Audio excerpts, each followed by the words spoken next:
Estamos de volta com o debate sobre a qualidade do ar em ambientes internos. Em nosso estúdio, o vereador Gilberto Natalini, do PV, e os engenheiros e diretores da Abrava, Arnaldo Parra e Leonardo Kozak.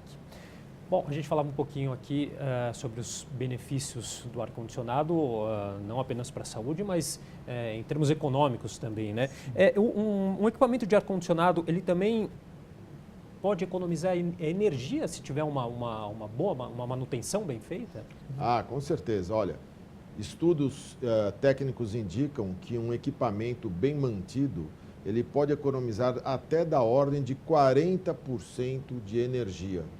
Então, um equipamento concebido para operar dentro de uma determinada faixa, se ele não tiver a devida manutenção, ele gasta até 40% a mais. Um equipamento bem mantido, ele vai trabalhar na sua faixa ótima de operação, economizando assim cerca de 40%. E os benefícios da boa manutenção são inúmeros, como o meu colega Leonardo Kozak já evidenciou.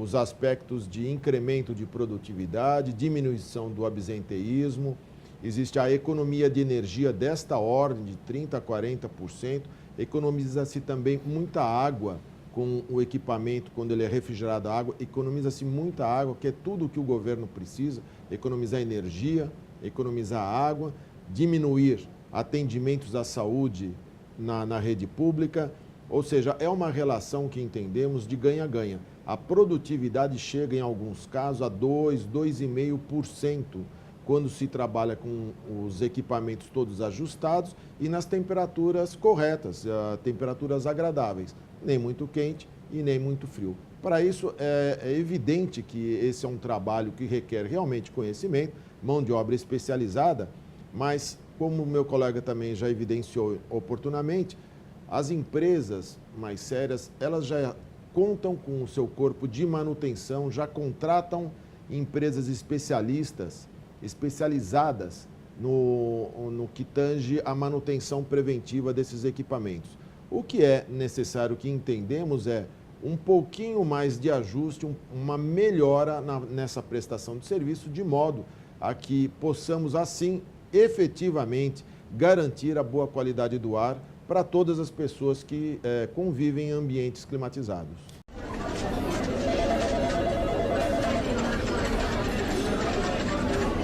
O senhor falou aqui nem muito quente, nem muito frio. Eu achei engraçado também, porque isso é um debate sempre nas empresas também. Uns acham muito quente, uns acham que está muito frio. Enfim, é difícil de achar esse meio termo aí, né? Isso também pode ser prejudicial. Se não tiver tem um padrão, uma medida adequada, uma temperatura adequada, enfim. Não, com certeza. Esse é um grande desafio de quem lida com a área de ar-condicionado. Estabelecer os parâmetros de temperatura de maneira subjetiva. Para isso, também, já desde 2003, se estabeleceu a faixa de operação ótima para ambientes climatizados para conforto térmico de maneira geral. Para ambientes especializados, existem faixas de temperaturas diferentes. Por exemplo, um hospital onde existe um centro cirúrgico de alta complexidade. A temperatura indicada é de 18 a 22 graus Celsius.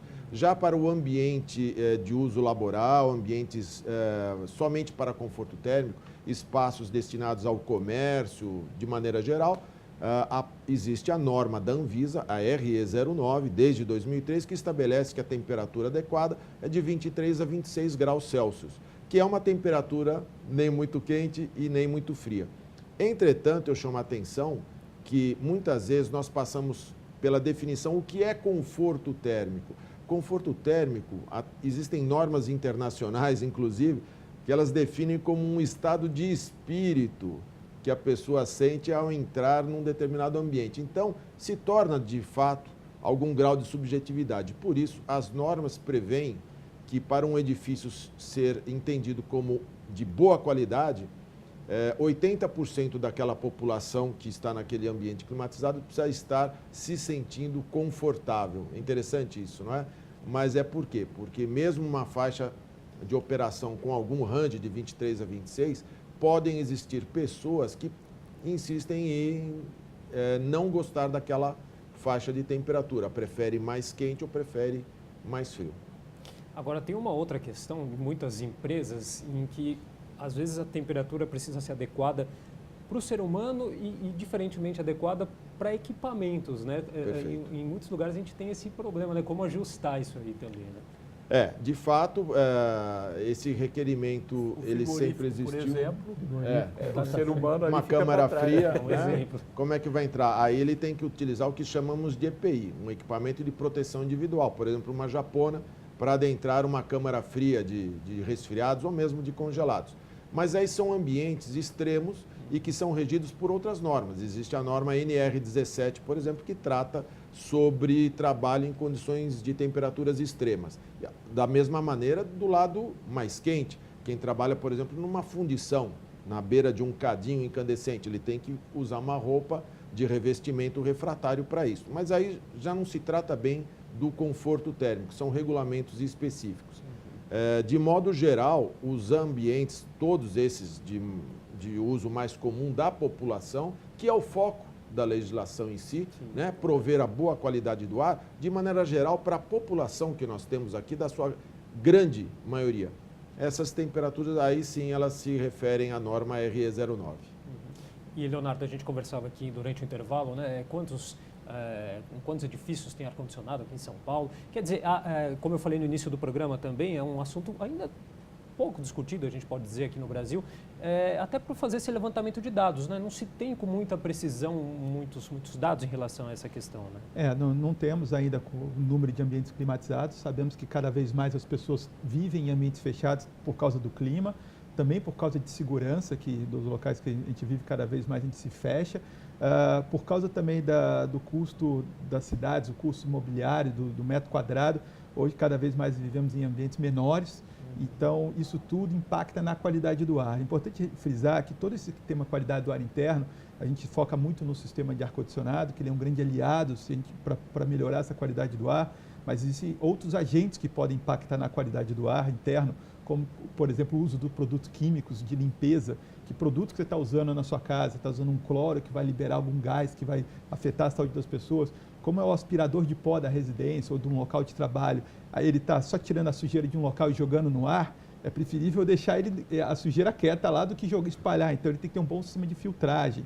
Então, tem uma série de elementos dentro de um ambiente que impactam na qualidade do ar, que provocam uma síndrome de edifícios doentes. O ar-condicionado é um desses elementos que ele pode ser tratado, é o que trata o projeto de lei do vereador.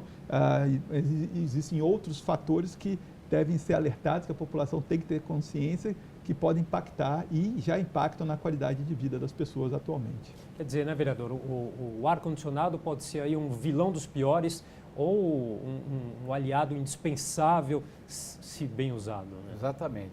E é importante frisar, eu acho que é importante para ficar bem explicadinho, que o nosso projeto de lei, ele não trata do ar condicionado da climatização individual, da casa da pessoa. Sim, nosso projeto não tem esse objetivo de mexer lá com o aparelho da pessoa na casa dele, ou no apartamento dele, aquele aparelho que vem de...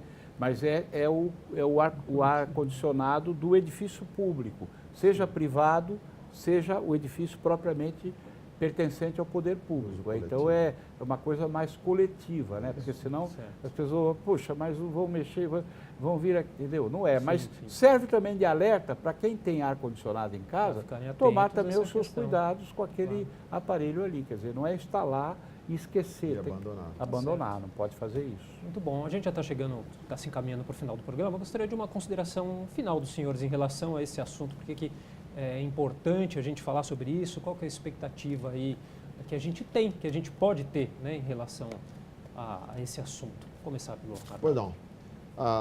Primeiramente, eu acho que eu gostaria de agradecer a oportunidade de podermos discutir num nível tão alto os problemas da qualidade do ar, que acabam afetando a saúde das pessoas. Lembrar que o objetivo das leis existentes tem o amplo foco na saúde da população. É importantíssimo realmente pensar que o objetivo dessa lei, ela vem a proteger a saúde das pessoas. Então, é uma lei que veio como uma medida de proteção, principalmente de uma coisa invisível. O ar é invisível, nós não sabemos que tipo de qualidade do ar que estamos respirando. Então, eu agradeço muito ao vereador Gilberto Natalini, agradeço a assessoria, Agradeço a oportunidade de falar com todos vocês aqui e o meu muito obrigado. Ok, Leonardo, por gentileza. Bom, o meu recado final é para as pessoas lembrarem que um sistema de ar-condicionado para uso coletivo, público, seja um ambiente privado ou público, devem ter tomado cuidados. A gente tem que tomar cuidado em relação a isso. Por isso a importância desse projeto. A gente não consegue garantir a qualidade do ar, você não tem opção de cuidar. Na sua casa, como o vereador falou, você tem opção. É um pouco comparar com a história do cigarro, a proibição do cigarro. Na sua casa você fuma se você quiser, você faz o que você desejar. No ambiente público não pode, porque você vai impactar justamente na saúde das outras pessoas. Então esse projeto tem muito a ver com isso também. No ambiente público tem que ser controlado. Então lembrem disso, lembrem da qualidade do ar que a gente respira. Como você está entrando no local, será que o ar aqui é adequado? Questione o local na escola do teu filho, no local que você trabalha, nos locais que você frequenta, será que a qualidade? Perguntem, a gente tem direito a saber. Com a portaria já existente, lá a 3526, lá de 98 do Ministério da Saúde, ela diz que o usuário tem direito a saber, igual visite nossa cozinha, a gente tem direito a saber se a qualidade do ar. Então, exija o plano de manutenção, exija o laudo da qualidade do ar do ambiente para saber se aquele ar que você está respirando está em boas condições. Legal. Vereador? Felipe, eu fiz um projeto aqui, que eu aprovei aqui na Câmara, de controle dos geradores de energia elétrica a diesel na cidade de São Paulo. Ninguém nunca se preocupa com isso. São milhares e milhares de geradores, alguns potentes, que queimam óleo diesel, exalam fuligem, exalam CO2, exalam gás de efeito estufa. A prefeitura vetou meu projeto. Né? Então, nós não sabemos, nós não temos controle em São Paulo do que tem, do que não tem, qual é o impacto desses geradores elétricos na vida da cidade. E isso acontece com vários outros setores da cidade. O ar-condicionado ou o ar climatizado é um dos setores que nós estamos buscando fazer a regulação com esse projeto de lei. Não é contra ninguém, nem a favor de ninguém. É para melhorar a saúde pública. Então, eu espero aprovar esse projeto, estou aguardando um sinal da Prefeitura para não ter veto em cima de uma coisa tão importante, estamos conversando com a Prefeitura, assim que houver um sinal positivo, põe em votação, eu tenho certeza que nós vamos estar ajudando, colaborando com o bem-estar e com a saúde pública de milhares de paulistanos e paulistanas que utilizam todo dia o ar climatizado na cidade de São Paulo. Certo. Obrigado pela oportunidade a você e àqueles que estão nos vendo pela TV Câmara. É interesse de todos nós. Obrigado a vocês pela participação. Obrigado. Felizmente, nosso tempo já chegou ao final. Eu queria agradecer a presença do vereador Gilberto Natalini, do PV, e dos engenheiros e diretores da Abrava, Associação Brasileira de Refrigeração, Ar-Condicionado, Ventilação e Aquecimento, Arnaldo Parra e Leonardo Kozak. Se você quiser rever esse ou qualquer outro dos nossos programas, acesse saopaulo.sp.leg.br/TV Câmara SP, um dos nossos canais nas mídias sociais. Até a próxima. TV Câmara São Paulo, assista, fique sabendo.